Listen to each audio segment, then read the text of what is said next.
저는 지금 마산 방어전투기념사업회 사무총장을 맡고 있는 홍근표입니다. 반갑습니다. 네, 지금 여기 나와 계신 분은 허남성 한미안보연구소장님이십니다.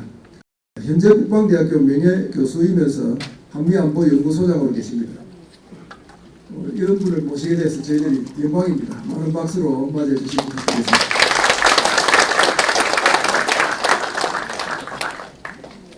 마산 방어 전투가 시작이 되려면은 이 낙동강 전선이 이제 형성이 되는 것인데, 그건 뭐냐면 우리가 기습 남침을 당했지만은 공간을 내주면서 시간을 벌어야 된다. 40일 지연전 끝에 낙동강 전선이 형성이 돼서 외관으로부터 영도까지 여기는 국군이 맡은 80km, 그 다음에 외관으로부터 밑에 진해만까지는 160km인데 미군이 맡은 그런 상황입니다. 이 방어선이 왜 중요했느냐 하면은 최초로 좌우로 연결된 방어선입니다. 연결이 됐기 때문에 북한군이 즐겨 썼던 일점 양면 전술이라고 하는 게 뭐냐면은 정면을 일개 부대로 공격을 해서 고착을 시켜놓고서는 측면이나 후방으로다가 우회를 해서 그야말로 간단하게 처치하는 그런 전술을 썼는데, 가장 기본이면서도 가장 피해가 컸던 그런 전술이 더 이상 이제 낙동강 전선에서는 통하지 않는 그런 상황이 됐다는 겁니다. 그 다음에 여기에 또 중요한 점이 뭐냐면 서측은 낙동강이고, 그때 당시에 이 계절적으로 보면은 6월달, 7월달, 8월달 이게 비가 그래도 비교적 많이 오는 때입니다. 물론 그 기상 기록을 보면은 1950년 그때가 30년 만에 비가 제일 적게 온 해입니다. 아주 저희들한테는 참 괴로웠겠지만은 그럼에도 불구하고 낙동강이 서측은 지켜주고 있고, 북측은 고지들이 횡격시라고 하는 것은 고지가 좌우로 이렇게 되어 있는 걸 횡격시라고, 남북으로 있는 것, 태백산맥처럼 그렇게 있는 것을 우리가 종격실이다 이렇게 부르는데, 그런 횡격실 지형입니다. 거기가. 그 다음에 이게 참 중요한데, 내선작전이라고 하는 것은 그 방어선 안에는 비교적 부대나 병참물자가 이동하기에 우리 쪽에 유리하죠. 그죠? 북괴군은 그 외측에 있으니까 오히려 좀 어렵고, 그래서 그런 이점을 우리가 이제 가지기 시작해서 이것이 굉장히 유리한 상황이 되었다 하는 것을 우선 말씀을 드리는데, 요게 이제 그 지도를 제가 가지고 있는 거죠. 여기가 국군이 막은 데고, 여기가 이제 가구동 잘 알려지는 것이고, 요게 이제 저 미군들이 막았던 낙동강 진해만까지, 마산 있는 여기까지의 지도가 되겠습니다. 마산이 참 중요합니다. 인구 15만, 아마 유교가 터질 최초에는 한 10만이라고 하는 자료들도 많이 있습니다. 근데 제가 15만이라고 하는 이유는 이때 이미 피난민들이 좀 여기 내려와서 마산까지 들어와 있지 않았을까. 그렇다고 그러면 15만이 오히려 맞겠다 해서 15만으로 했습니다. 부산으로부터 55km라고 제가 얘기를 했는데, 직선 거리로는 40km로 나옵니다. 그런데 이제 국도를 따라서 이렇게 가다 보면 대개 한 55km에서 57km 어간은 될 것이다. 이런 자료들이 있기 때문에 이렇게 말씀을 드렸습니다. 그런데 아까도 몇 차례 나왔습니다만, 낙동강 방어선 전투에서 4대 전투라고 하는 걸 우리가 꼽습니다. 그게 뭐냐면, 하나는 칠곡의 다부동 전투고, 하나는 영천의 전투고, 하나는 낙동강 돌출구. 여기보다 조금 북쪽으로 가면은 영산 창녕이 있는 그 지역이 낙동강에 내려오다가 이렇게 조금 튀어나와 있습니다. 거기를 우리가 낙동강 돌출구라고 부르는데, 그 지역이 미군 24사단과 또 8월 20일 이후에는 미군 2사단하고 교대를 해서 거기를 지켰던 지역이고, 여기는 내내 8월달과 9월달에 걸쳐서 미군 25사단이 중심이 돼서 여기를 지켰습니다. 물론 거기에는 이따 좀 말씀을 드리겠습니다만, 우리 해병대, 특히 그 김성은 부대를 포함한 해병대를 우리가 자료에는 어떻게 나오냐면 김부대 이렇게 표시가 됩니다. 그 다음에 민부대라고 표시가 된 게 있는데, 저기에도 이제 나옵니다만은 그것은 민기식 대령이 이끌었던 그 부대들을 민부대, 그 다음에 이제 경찰도 물론 있었고요. 근데 사실은 여기 마산 방어전투, 제가 이따 결론적으로 말씀을 드리겠습니다만 그 중요성에 비해서 사실은 경시가 됐던 것들이 또 사실입니다. 그래서 그럼에도 불구하고 오늘 이 자리를 만드신 배대균 박사님, 정말로 저는 개인적으로 저하고 띠동갑이시더라고요. 저보다 12살이 더 연상이신데 정말 존경합니다. 이 마산 방어 전투를 다시 햇빛을 보게 하시고 이걸 후손들에게 제대로 가르칠 수 있는 그런 준비를 저렇게 민간에 계시면서 하셨다고 하는 것은 정말 놀라운 일입니다. 이 지역의 북괴군은 육사단이 내려왔는데 이걸 조금 말씀을 드려야 될 것 같아요. 이 북한군 육사단은 본래 중원군에 속해 있는 8로군 제166사단이었는데 49년 7월에 신의주로 들어와서 옷만 갈아입고 육사단이 됐어요. 160짜리는 띄어버리고 160은 띄어버리니까 육사단만 나온 거죠. 그죠?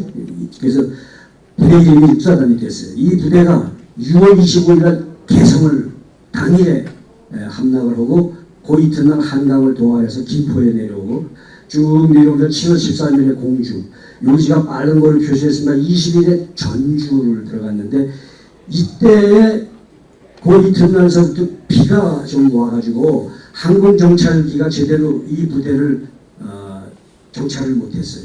이 부대들이 그때 흩어져서 미8군이 놓쳐버렸어요.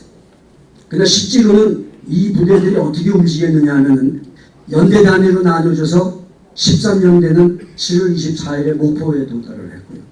15연대는 23일에 광주를 거쳐서 25일에 고성까지 내려갔고요. 1연대는 7월 25일에 순천 여수를 가고 그리고 이 부대들이 쭉 하동 쪽으로 와서 28일에 다시 정찰기에 포착이 됐습니다. 미8군 특히 워커 장군은 정말 대경 실세 깜짝 놀랐습니다. 처음에 20일 날 전주에서까지 봤을 때는 이 부대가 육사단이라고 생각을 안 했습니다. 4사단의 일부가 1개 연대가 거기까지 왔을 것이다 이렇게 생각을 했는데 여기에 와보니까 사단 규모가 상당히 큰 부대가 거기에 와 있는 걸 발견을 한 겁니다. 이 상태에서 보니까 마산이 전혀 방어하는 부대가 없는 상태에서 북괴군이 거기까지 와 있는 거예요. 그리고 이 부대가 계속 움직여서 7월 30일 날 진주로 들어오고 8월 2일에 진동대까지 오게 됩니다. 만일 이 북괴군 육사단이 전주 20일 날에서부터 바로 기동을 해서 남원이나 한양을 거쳐서 진주로 왔다 그러면 적어도 24일에는 여기까지 왔을 겁니다. 그랬다면은 뭐 손쓸 새도 없이 부산교두보가 북한군의 손에 들어갔을 것이고 대한민국은 아마 그 이름이 없어졌을 수도 있습니다. 그런데 그 민군 육사단을 끌었던 사람이 방호산이라는 사람인데 이 사람 본명은 2009고 기록에 따라서는 13년생이라고도 하고 16년생이라고도 나옵니다. 한북이라고도 나오는데 구체적인 도시는 저도 파악을 못했습니다. 이 사람은 14살에 중공군에 가담을 해서 모택동을 따라다닌 사람입니다. 근데 워낙 똑똑했는지 1936년과 37년 대개 제가 기록을 찾아보니까 한 1년 반 정도 기간에 모스크바에 유학을 보내줘서 거기에 동양대 또는 동방대라고도 불리는 학교를 갔는데 사실은 그 내용은 군정학교입니다. 군정학교는 뭐냐면 군대가 정치적으로 어떤 활동을 해야 되느냐 하는 것을 가르치는 그런 학교입니다. 이 군정학교는 대단히 중요한 공산주의 치하에서는 공산주의 군대에서는 아주 중요하게 생각하는 그런 업무인데 이 군정 업무의 전문가가 된 겁니다. 그리고 국共내전 당시에는 팔로군으로 활약을 하면서 게릴라전의 전문가가 되었고 그 다음에 45년 이후에는 드디어 정규전에도 또 종군을 하게 되고 그리고 6.25 당시에 육사단장으로다가 호남 지역을 평정할 임무를 이끌리 내려왔습니다. 이따 좀 자세히 더 말씀을 드릴 기회가 있을지 모르겠습니다만은 특히 이 지역에 내려온 것이 호남 지역을 평정하기 위해서 내려온 겁니다. 이때에 이 군정 업무를 하기 위해서, 다시 말하면 점령 지역을 공산주의 세력이 완전히 모든 것을 장악할 수 있는 것을 우리가 평정이라고 얘기를 하는데, 그걸 하기 위해서 북한은 12개 연대를 편성을 해놨었습니다. 1개 연대당 2,000명 해서 24,000명을 가지고 있었는데, 그 중에 3분의 1을 방어산이한테 줬어요. 그러니까 8개 연대를 데리고 4개 연대를 데리고, 그 숫자가 약 8,000명입니다. 이걸 데리고 호남 지역을 전체를 평정한 부대들 전부 다니면서, 거기에서 좌익 세력을 전부 조직화하고 우익 세력은 전부 숙청을 해서 엄청난 대학살을 저지르고, 그야말로 그때 경찰, 또 경찰 가족들, 군인 가족들, 공무원 가족들은 거의 씨가 마르다시피 할 만큼 대학살을 저지르면서 거기서 어정거리고 있었던 겁니다. 이거 하느라고 특히 목포, 보성, 순천, 여수 같은 호남에서 가장 중요한 도시들이 물산이 풍부하니까 거기에서 사람들과 물자를 공출을 하고, 그것을 낙동강까지 내려오면서 미처 보충하지 못한 이 북괴군에게 그걸 대주는 임무까지 수행을 하느라고 사실은 머뭇거렸다고 저는 그렇게 판단을 합니다만은, 어쨌든 그렇게 해서 이 8월 한 달 9월 중순까지를 이 마산 지역에서 이제 전투를 이 부대가 벌이는 겁니다. 그랬는데 인천 상륙작전을 하고 그야말로 대반격을 해서 밀리는데, 북괴군이 낙동강 전선에서 그야말로 100% 지리멸을 무너졌습니다. 그런데 두 부대가 무너지지 않고 부대를 유지하면서 끌고 올라갔는데, 그 두 부대가 방어산의 6사단하고 이권무라는 사람이 끌었던 4사단하고가 그대로 잘 올라갔습니다. 그러나 1956년에 연안파를 축조하는 과정에 얽혀서 이 사람이 하방을 당하고 59년에는 처형된 걸로 이렇게 기록이 나옵니다. 이제 마산 방어전 생각보다 좀 길어졌죠. 지금 얼마 정도, 이제 거의 끝나죠. 한 1분씩만 해서 그냥 금방 넘어가겠습니다. 여기 사실은 요 진동리 전투에 들어왔던 최초의 부대가 27년대인데, 이 부대는 원래는 25사단 예하였는데, 워낙 이 부대장이 아주 대단히 뛰어난 사람이었습니다. 마이클리스 대령이라고. 나중에 별 4개까지 달고 이 8군 사령관으로 한국에 와서 근무를 마지막으로 하고서 제대를 한 사람인데, 워낙 뛰어나기 때문에 이 부대를 8군 예비대로다가 써서 소방배 역할을 했어요. 어디가 뛰면 그리 집어넣고 해서 다부동에도 들어갔던 부대고, 진동 마산에도 그래서 들어와서 싸웠던 부대고, 원래 소속은 25사단이지만은 25사단은 사실은 2개 연대를 가지고 싸웠는데, 나중에 5연대 전투단, 하와이에 있는 5연대 전투단을 추가로 집어넣어서 이제 3개 연대로 싸우게 된 거죠. 그런 내용이 있습니다. 그래서 여기 지금 보시면 알지만은, 아까 그 완전히 무인지경이 됐다고 했잖아요. 방어가 안 되죠. 그래서 8월 2일에서 8월 3일 사이에 25사단 상주에 있던 걸 근리 뺐는데, 36시간 동안에 240km를 이동을 해서 여길 들어오게 된 겁니다. 그리고 여기에 이제 5연대, 민부대, 해병대, 이게 아까 김부대라고 했죠. 경찰대가 여기 이제 지원을 하게 되고 이제 그렇게 된 겁니다. 이걸 진행하겠습니다. 이것도 최초로 그 25사단장 자기 이름을 딴 특수임무부대를 작전한 건데, 이것도 넘어가도록 하겠습니다. 이 부대가 해서 물론 큰 성과는 거두지 못했습니다만, 그럼에도 불구하고 이 부대가 결국 그 진동리와 남지선을 확보를 하는 데는 성공을 했습니다. 그래서 이 마산은 그 후에도 구체적으로 침해를 당하지 않은 그런 상태였습니다. 그 다음에 이제 이게 8월 하순서부터, 정확하게는 8월 31일서부터 9월 달까지 이 9월 공세 때는 주로 이 함안 일대에서 싸웠고, 여기 지금 서북산이라고 하는 데가 기록에는 735고지로 나오고, 그 위에 이제 여왕산도 있고 뭐 산들이 많습니다만은 이 지역이 비교적 그 평야지대에서 산이 좀 높아요. 이게 만일 내륙에 있었다 그러면 천고지의 느낌이 나는 산들입니다. 이 700고지들이라고 하는 것이. 이게 해안에 붙어 있는데 700고지다. 엄청나게 그 가파를 수도 있고 험악하고 높은 산이라고 이렇게 볼 수 있어요. 여기서 뭐 여러 차례 얘기가 됐습니다만은 19번이나 주인이 바뀌었다고 얘기를 하잖아요. 그죠? 그런 전투. 근데 8월 말이 되면은 유엔군은 18만 명으로 증원이 되고 북한군은 10만 명밖에 안 되고, 근데 그 중에서도 3분의 1은 남한에서 강제를 징집한 부대들로 이루어져 있고 뭐 이런 상태입니다. 요거는 아까 제가 마이클레이스 대령에 대한 얘기를 했기 때문에 요건 넘어가도록 하겠습니다. 자, 그러면은 끝으로 이 마산 방어 전투가 왜 그렇게 중요한 거냐 하는 말씀을 드립니다. 이거는 사실은 대한민국이 전망이 갈렸던 부산 교두보를 지키느냐 마느냐가 여기에 달렸던 전투가 마산 방어 전투입니다. 그러니까 제가 여기다 이걸 일부러 빨간 걸 이렇게 써서 마산이 뚫렸다면 과연 어떻게 됐었을까? 이건 생각만 해도 사실 끔찍한 일인데 이렇게 안 되기에 천만다행이죠.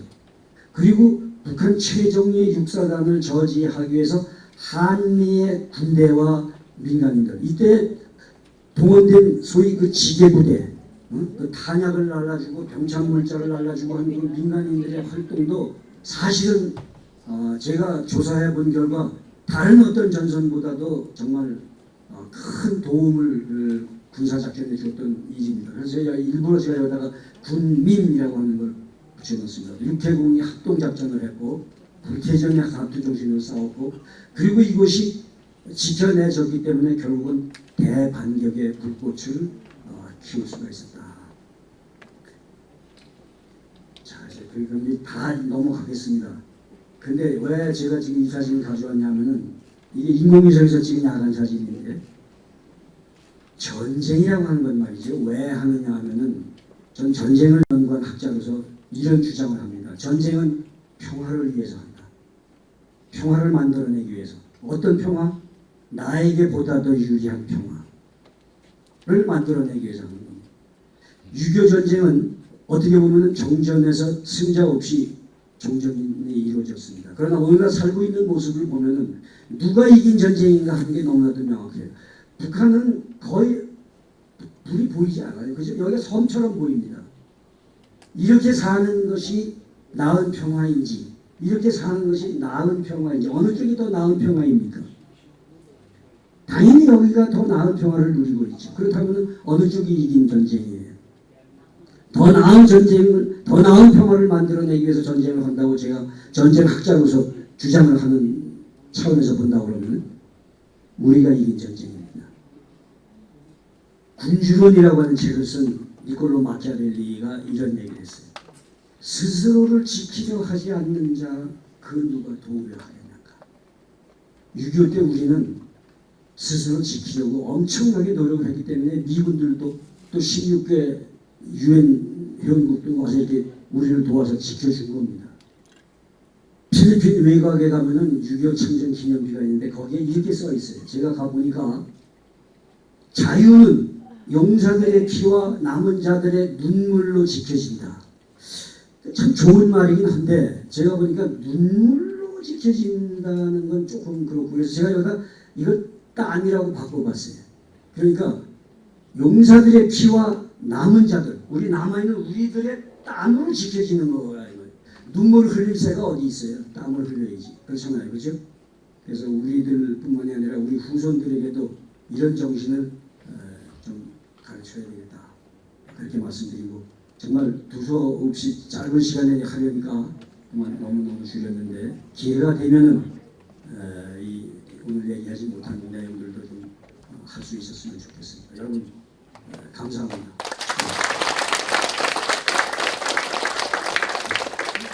네. 교수님 대단히 수고 많으셨습니다.